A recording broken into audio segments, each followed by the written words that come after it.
많이 받으세요. Привет. 안녕하세요. Happy New Year.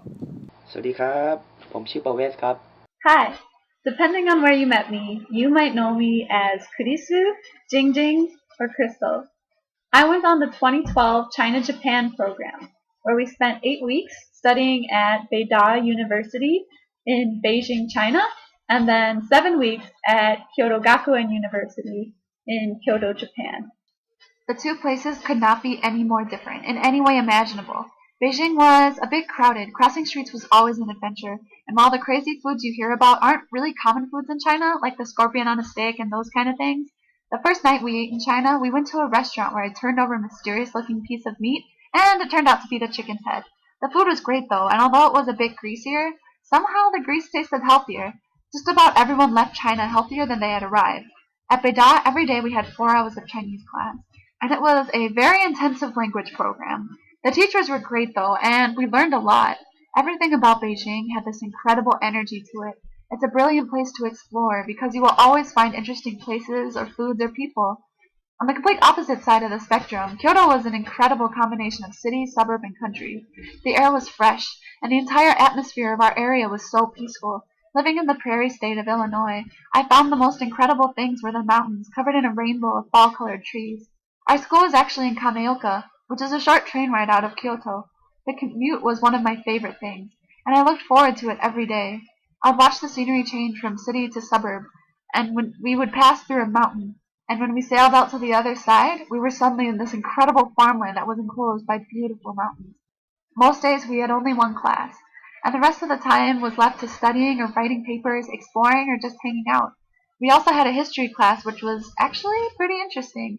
China and Japan have a long, intertwining history. The class had a lot of work, but Professor Franks, who went with us, was really helpful. An experience like China-Japan is guaranteed to be absolutely incredible to anyone. Some people go on a trip like this just to see all the must-see places. Some people do a trip like this just to do something they've never done before, leave their family, experience a new culture, learn a new language. As for me, I had done these things already, but I wanted to go on the China-Japan trip to get a preview for spending an entire term abroad. Plus, I wanted to improve my language skills.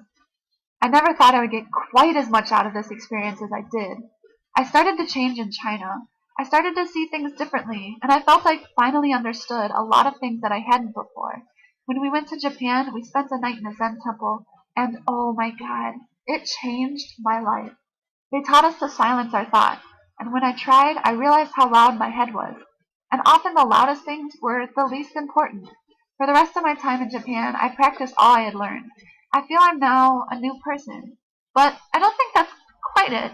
I'm still myself, but I'm walking a different path now, walking towards who I was always supposed to be. I owe so much to the friends I made abroad, in both places.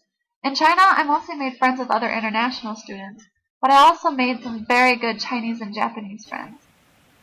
These are my best friends in China.